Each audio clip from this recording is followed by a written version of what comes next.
எப்படி நாங்கள் இந்த ஏ லெவல் அப்ளிகேஷனை ஃபில் பண்ணுறங்கிறத முதலாவது பார்த்தோம்னு சொன்னால் ஒரு ப்ரௌசர் ஒன்று ஓப்பன் பண்ணிக்கொள்வோம். அது ஃபோனாக இருக்கலாம் அல்லது எங்களோட கம்ப்யூட்டராக இருக்கலாம். நாங்கள் இதில் போயிட்டு டூஇ நெட்ஸ் என்று நாங்கள் டைப் பண்ணினாலே டிபார்ட்மெண்ட் ஆஃப் எக்ஸாமினேஷன் வெப்சைட் எங்களுக்கு ஃபஸ்ட்டுக்கு தருவாங்க. இதில் நாங்கள் அப்படி ஸ்க்ரோல் பண்ணி கீழுக்கு வந்தோம்னு சொன்னால் இதில் school exams online application school exams இருக்கு. நாங்கள் இதை கிளிக் பண்ணோம். கிளிக் பண்ணின உடனே ஆன்லைன் exams.gov.lk அப்படின்னு சொல்லி ஒரு சைட்டுக்கு வரும். அப்படி இல்லாட்டி இந்த லிங்க் அட்ரஸை கொடுத்து நாங்கள் வரலாம். இந்த லிங்கை கீழுக்கு நான் டிஸ்கிரிப்ஷன் பாக்ஸில் கொடுக்குறேன், நீங்கள் பார்த்து தெரிஞ்சுக்கொள்ளுங்க. இதில் பார்த்தீங்கன்னு சொன்னால் தற்போது கோல் பண்ணப்பட்டிருக்கக்கூடிய எக்ஸாம் சம்மந்தமான லிங்க்ஸ் கொடுக்கப்பட்டிருக்கு. இதில் ரெண்டாவது லிங்க் தான் GCA லெவல் 2022 ஆன்லைன் அப்ளிகேஷன் கோலிங்னு சொல்லி நான் அதை கிளிக் பண்ணின உடனே இப்படி ஒரு போஸ்ட் வரும். லொகின் அதே போல் ரெஜிஸ்டார்னு இருக்கு. இந்த லொகினுங்கிறது நாங்கள் ஆல்ரெடி பதிவு செய்திருப்போம்னு சொன்னால் நாங்கள் விடத்தை எங்களோட என்ஐசி நம்பரை கொடுத்து சப்மிட் கொடுத்து எங்களோட ஃபோன் நம்பருக்கு ஒரு ஓடிபி வரும். அந்த ஓடிபி நம்பரை கொடுத்து செய்வோம். இது ரெஜிஸ்டாருங்கிறது நாங்கள் இது வரைக்கும் பதிவு செய்யலை.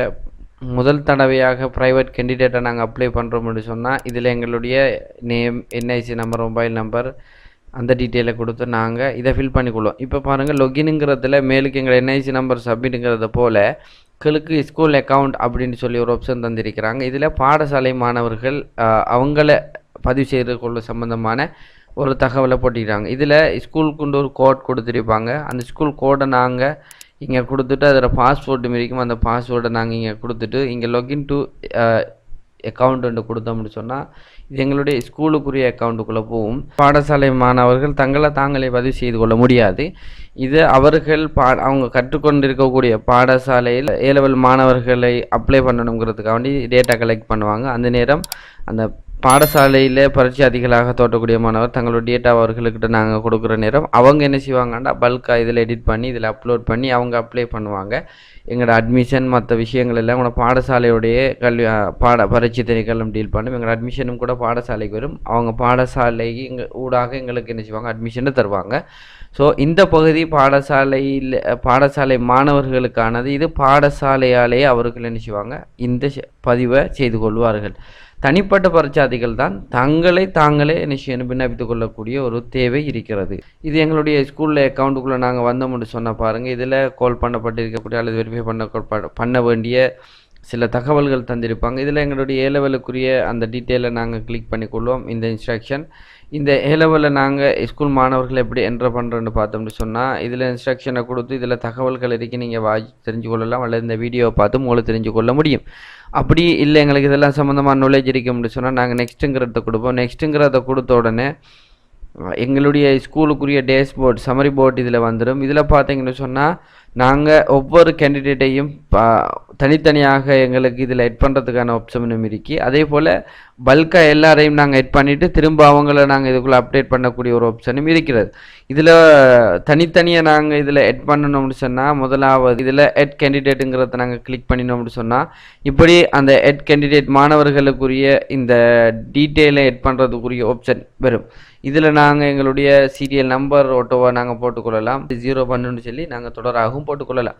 இதில் மாணவர்களுடைய ஃபுல் நேம், அதே போல் NIC number, general, date of birth, attempt எத்தனை, இதில் எத்தனை பாடம் அப்ளை பண்ணுறது, இதில் மீடியம், அதே போல் இதில் பாடங்கள் ஸ்ட்ரீம், அதே போல் ஸ்பெஷல் நீட்ஸாக இல்லையாங்கிறத நாங்கள் கொடுத்துட்டு இங்கே சப்மிட் பண்ணினாலே எங்களுக்கு போதும். அவங்களுக்கு ஒட்டோவாக அப்ளை ஆகிரும்.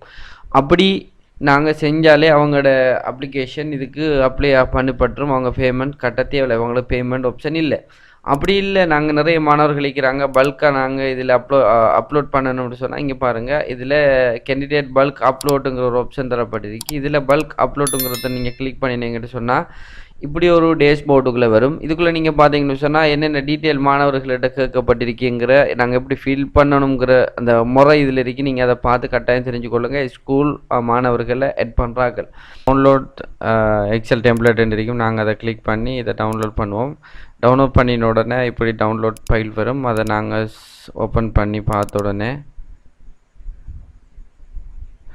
இங்கே பார்த்தா எங்களோட எப்படி நாங்கள் அந்த அப்ளிகேஷனுக்குரிய பல்க் அப்லோட்டை நாங்கள் ஃபில் பண்ணுற முறை வந்துக்கிட்டு ஃபார்மேட்டில் போட்டிருக்கிறாங்க. அந்த ஃபார்மேட்டை எப்படி இன்ஸ்ட்ரக்ஷன் பண்ணியிருக்கிறாங்க இதில் பார்த்தவங்களுக்கு விளங்கிக்கொள்ளும். அந்த அடிப்படையில் நீங்கள் இதை ஃபில் பண்ணிக்கொள்ளுங்கள். ஃபில் பண்ணதுக்கு பிறகு சூஸ் ஃபைலுங்கிறத கொடுத்துட்டு இப்போ நான் இங்கே கொடுத்த அந்த ஃபைலை நான் நீங்கள் செலக்ட் பண்ணி ஓப்பன் பண்ணினோட இங்கே வந்துடும். திரும்ப நான் அப்லோட்டுங்கிறத நான் கொடுத்த பிறகு எனக்கு நான் பல்காக எட் பண்ணின மாணவர்கள் எல்லாம் அப்லோட் ஆகிடுவாங்க. இந்த டேஷ்போர்டுக்கு வந்தோம்னு சொன்னால் நாங்கள் எத்தனை மேல் எத்தனை ஃபீமேலுங்கிறத அப்ளை பண்ணியிருக்கிறோம், எத்தனை மீடியம் எத்தனை பேர் அப்ளை பண்ணிக்கிறாங்க, ஸ்ட்ரீம் இல்லாத அப்படியான சில டீட்டெயில் இதில் தரப்பட்டிருக்கும். நீங்கள் அதை செக் பண்ணிக்கலாம். அதுக்கு பிறகு இதில் மாணவர்கள் எட் பண்ணதுக்கு பிறகு அந்த மாணவர்கள் நாங்கள் இங்கே எடிட் கொடுத்து அவங்கள தகவல்கள் பிள்ளையாக இருந்தால் அதை நாங்கள் திருத்தி செய்து கொள்ளக்கூடிய சந்தர்ப்பம் இதில் இருக்கிறது. நான் பாடசாலை பரீட்சாதி இல்லை, நான் தனிப்பட்ட ரீதியில் தனிப்பட்ட பரீட்சாதியாக தோற்றுறதுக்கு நான் விரும்பினேன் என்று சொன்னால் இதுக்கு முதல்ல நான் இதில் பதிவு செய்திருப்பேன் என்று சொன்னால் ஆல்ரெடி பதிவு செய்திருக்கிறதால இப்போ என் என்ஐசி நம்பர் நான் இங்கே கொடுக்க போகிறேன். நான் கொடுத்துட்டு சப்மிட்டை இங்கே கொடுத்த உடனே எனக்கு மெசேஜ் ஒன்று வரும். அந்த மெசேஜை இங்கே நான் என்ட்ரு பண்ணிக்கொள்ளணும். இங்கே என்ட்ரு பண்ணிவிட்டு இங்கே லாகின் டு மை அக்கௌண்ட்டுங்கிறத கொடுத்தீங்கன்னு சொன்னால் இப்படி எங்களோட நேமோட இந்த டேஷ்போர்ட் ஒன்று உருவாகும். இதில் நீங்கள் பார்த்தீங்கன்னு சொன்னால் இப்போ ஜிசிஏ லெவலில் கால் பண்ணப்பட்டிருக்கிறதால அது சம்மந்தமான டீட்டெயில் தரப்பட்டிருக்கு. இங்கே கீழே பார்த்தீங்கன்னு சொன்னால் இன்ஸ்ட்ரக்ஷன் கொடுக்கப்பட்டிருக்கும். இன்ஸ்ட்ரக்ஷனை நாங்கள் கிளிக் பண்ணிக்கொள்வோம். இதில் டெக்னிக்கல் இன்ஸ்ட்ரக்ஷன் இருக்கு. அதே போல் சிங்களம், தமிழ், இங்கிலீஷ் 3 மொழியிலையும் எங்களுக்கான காமன் இன்ஸ்ட்ரக்ஷன் தரப்பட்டிருக்கு. நீங்கள் இதில் கிளிக் பண்ணி பார்த்துக்கொள்ளையிலும். அப்படி இல்லைன்னு சொன்னால் அந்த வீடியோ பார்த்தும் நீங்கள் தெரிஞ்சுக்கொள்ளையிலும். இதில் நெக்ஸ்ட்டுங்கிறத நான் கிளிக் பண்ணிக்கொள்கிறேன். கிளிக் பண்ணின உடனே பாருங்கள் எங்களோட பர்சனல் டீட்டெயில் இங்கே கேட்கப்பட்டிருக்கு. இந்த இடத்துல எங்களோட ஃபுல் நேமை நாங்கள் இங்கே கொடுத்துக்கொள்ளணும். எங்களோட ஃபுல் நேமை நாங்கள் கொடுத்துக்கொள்வோம். அடுத்ததாக எங்களோட ஒட்டோவை நாங்கள் என்ஐசியை கொடுத்ததால எங்களோட என்ஐசி இங்கே டிஃபால்ட்டாக சேவ் பண்ணப்பட்டிருக்கு. அடுத்து எங்களோட டேட் ஆஃப் பர்த்தையும் நாங்கள் செலக்ட் பண்ணி இங்கே தெரிவு செஞ்சு கொள்வோம். இந்த ஐக்கனை கிளிக் பண்ண உடனே எங்களோட டேட் ஆஃப் பர்த் எங்களை செலக்ட் பண்ணுறதுக்கான ஆப்ஷன் வரும். இதில் நாங்கள் செலக்ட் பண்ணிட்டு அடுத்து ஜென்ரலில் கொடுப்போம். அடுத்தது இமெயில் அட்ரஸ் உங்களுக்கு இருக்கும்னா நீங்கள் கொடுத்துக்கொள்ளுங்கள், இல்லாட்டி உங்களுக்கு கொடுக்க தேவையில்லை. இது வந்துட்டு ஒரு கட்டாயம் என்று சொல்லலை அவங்க. அடுத்த ஹோம் டெலிஃபோன் இருந்தால் அதையும் நீங்கள் இவிடத்தை கொடுத்துட்டு இவிடத்தை கட்டாயமோட அட்ரஸை நீங்கள் ஃபில் பண்ணிக்கொள்ளுங்கள். நெக்ஸ்ட்டுங்கிற ஆப்ஷனை நாங்கள் இங்கே கிளிக் பண்ணிக்கொள்வோம். கிளிக் பண்ணோன்னே ரெண்டாவது செக்ஷனுக்குள்ளே வரும். இதில் நீங்கள் பார்த்தீங்கன்னு சொன்னால் எங்களோட எக்ஸாம் சம்மந்தமான ரெக்வஸ்ட் இதில் டிஸ்ட்ரிக்ட், டவுன், அடுத்தது அட்டம்ப்ட் சம்மந்தமாக கேட்குது. முதலாவது எங்கள் டிஸ்ட்ரிக்டை நாங்கள் சரியான முறையில் செலக்ட் பண்ணிக்கொள்வோம். செலக்ட் பண்ணதுக்கு பிறகு டவுனை நாங்கள் இங்கே கிளிக் பண்ணின உடனே நாங்கள் கொடுத்த அந்த டிஸ்ட்ரிக்டுக்குரிய டவுன் இங்கே காட்டும். அதை நாங்கள் சரியாக செலக்ட் பண்ணிக்கொள்வோம். செலக்ட் பண்ணின உடனே அடுத்ததாக எங்களோட அட்டம்ப்ட் எத்தனை கேட்குது, எத்தனை தடவை நீங்கள் தோற்றுறீங்கன்னு கேட்குது. அந்த தடவையை நாங்கள் இங்கே கிளிக் பண்ணிக்கொள்வோம். கிளிக் பண்ணின உடனே அடுத்ததாக நீங்கள் ஸ்பெஷல் நீட்ஸாங்கிற ஒரு ஆப்ஷன் கேட்குறாங்க. நீங்கள் ஸ்பெஷல் நீட்ஸாக இருப்பீங்கன்னு சொன்னால் எஸ்ஸை கொடுங்க, இல்லைன்னு சொன்னால் நோ கொடுங்க. நீங்கள் ஸ்பெஷல் நீட்ஸாக இருப்பீங்கன்னு சொன்னால் அதாவது விசேட தேவையுடைய ஒரு ஆளாக இருப்பீங்கன்னு சொன்னால் உங்களுக்கான மற்ற வசதிகளை அவங்க செஞ்சு தரதுக்கான ஒரு ஆப்ஷனுக்கு தான் கேட்குறாங்க. ஸோ நீங்கள் எஸ்ஸுண்டா எஸ்ஸை கொடுங்க, நோண்டா நோ கொடுத்துட்டு நாங்கள் நெக்ஸ்ட்டுங்கிறத கொடுப்போம். மூன்றாவது இங்கே ஆப்ஷன் நீங்கள் பார்த்தீங்கன்னா சொன்னால் எங்களோட சப்ஜெக்ட் இன்ஃபர்மேஷன். இந்த சப்ஜெக்ட் இன்ஃபர்மேஷனை பொறுத்த மட்டும் நாங்கள் தற்போது எங்களோட லெவலில் நாங்கள் செஞ்சு கொண்டிருக்கிற சப்ஜெக்ட் சம்மந்தமாக கேட்கப்படுது. இதில் நீங்கள் முதலாவது மீடியத்தை செலக்ட் பண்ணிக்கொள்ளுங்கள். செலக்ட் பண்ணதுக்கு பிறகு சப்ஜெக்ட் முதலாவது எங்களுடைய சப்ஜெக்ட் என்னங்கிறத நாங்கள் செலக்ட் பண்ணிக்கொள்வோம். அதுக்கு பிறகு எங்களோட மீடியத்தை நாங்கள் இங்கே செலக்ட் பண்ணிக்கொள்வோம். அடுத்ததாக ரெண்டாவது சப்ஜெக்டை நாங்கள் இங்கே செலக்ட் பண்ணிக்கொள்வோம். அதில் மீடியத்தை நாங்கள் செலக்ட் பண்ணது பிறகு நாங்கள் மீடியம் செலக்ட் பண்ண பிறகு இதில் எங்களோட ஸ்ட்ரீம் என்னென்னு காட்டும். மொத்தமாக எங்களோட பேமெண்ட் எவ்வளோ உண்டு இதில் காட்டுவாங்க. அடுத்ததாக எங்களோட கொமன் டெஸ்ட் சம்மந்தமாக ஒரு ஆப்ஷன் கேட்குது. இந்த கொமன் டெஸ்ட்டுக்கு நாங்கள் இதை கிளிக் பண்ணினோம்னு சொன்னால் எஸ்ஸா நோவான்னு கேட்கும். ஸோ நாங்கள் எஸ்ஸை கொடுப்போம். எந்த கொமன் டெஸ்ட்டும் நாங்கள் செய்யணும். அதில் மீடியத்தை நாங்கள் இங்கே செலக்ட் பண்ணிக்கொள்வோம்.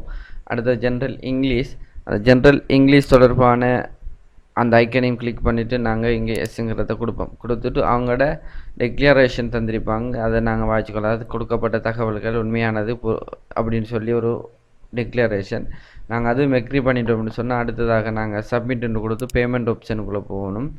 இங்கே பேமெண்ட் ஆப்ஷனுக்குள்ளே நாங்கள் போவோம்னு சொன்னால் இதில் 2 ஆப்ஷன் தரப்பட்டிருக்கு. இதில் நாங்கள் பேமெண்ட் செய்யலைன்னு சொன்னால் எங்களோட அப்ளிகேஷனை ரிஜெக்ட் பண்ணுவேன்னு சொல்லிக்கிறாங்க. ஸோ இதில் பார்த்தீங்கன்னு சொன்னால் எங்களோட பேமெண்ட் ஆப்ஷனுக்குரிய டீட்டெயில் இங்கே தரப்பட்டிருக்கு. இதில் நீங்கள் பார்த்தீங்கன்னா பேமெண்ட்டுக்கு கிரெடிட் கார்டு ஊடாக நாங்கள் பே பண்ணுறதுக்கான ஆப்ஷன் தரப்பட்டிருக்கு. அதே போல் எங்களோட போஸ்டல் ஊடாக பே பண்ணுறதுக்கான ஒரு ஆப்ஷன் தரப்பட்டிருக்கிறது. இப்போ கிரெடிட் கார்டு ஊடாக பே பண்ண போகிறோமா போஸ்டல் ஊடாக பே பண்ண போகிறாங்கிறதாவது முதலாவது நாங்கள் டிசைட் பண்ணிவிட்டு இப்போ நான் கிரெடிட் கார்டு ஊடாக பே பண்ண வேண்டும் என்று சொன்னால் நான் கிரெடிட் கார்டுங்கிற ஆப்ஷனை நான் கிளிக் பண்ணின உடனே பேமெண்ட் கேட்வே எனக்கு ஓப்பன் ஆகும். ஓப்பன் ஆன உடனே நாங்கள் அந்த பேமெண்ட் கேட்வேக்குரிய கார்டுக்குரிய நம்பர் அதே போல் மந்த் இயரை கொடுத்துட்டு கார்டு ஹோல்டர் நேமை கொடுத்துட்டு பின்னுக்கு செக்யூரிட்டி கோடிக்கும் நாங்கள் அதை கொடுப்போம். கொடுத்துட்டு பேங்கிறத கொடுத்தோம்னா ப்ரோசஸ் ஆகும். ப்ரோசஸ் ஆகிட்டு நாங்கள் எங்களுடைய இந்த பேமெண்ட்டு கொடுத்திக்கிற நம்பருக்கு ஒரு மெசேஜ் வரும் ஓடிபி. அதை நாங்கள் சரியாக கொடுத்த உடனே எங்களோட பேமெண்ட் சக்ஸஸ் ஆகிடும். அப்படி இல்லை போஸ்டல் ஊடாக நாங்கள் கொடுக்க அப்புறம்டா அதை கிளிக் பண்ணோன்னா ரெஃபரன்ஸ் வரும். அந்த ரெஃபரன்ஸை கொடுத்து பே பண்ணினோம்னு சொன்னால் எங்களுடைய பேமெண்ட் சக்ஸஸ்ன்னு சொன்னால் எங்களோட பெண்டிங் பேமெண்ட்டுங்கிறது போஸ்டல் பேமெண்ட் சக்ஸஸ்ஃபுல்னு வரும். அதுக்கு பிறகு வலது பக்கம் மேலே இருக்கிற அந்த டவுன்லோட் அப்ளிகேஷனுங்கிட்ட கொடுத்தீங்கன்னா எங்களோட A-level அப்ளிகேஷன் டவுன்லோட் ஆகிரும். ஸோ அந்த டவுன்லோட் அப்ளிகேஷனை நீங்கள் உங்களோட கைவசம் வச்சுக்கொள்ளுங்க. ஏன்னு சொன்னால் எங்களுடைய A-level சம்மந்தமான அப்ளிகேஷன் எங்களுக்கு அட்மிஷன் வரலன்னு சொன்னால் அதை வச்சு தான் நாங்கள் உங்களுக்கு ரெக்வஸ்ட் பண்ணி அந்த அட்மிஷனை நாங்கள் திரும்ப எடுத்துக்கொள்வதுக்கான ஆப்ஷன் இருக்குது.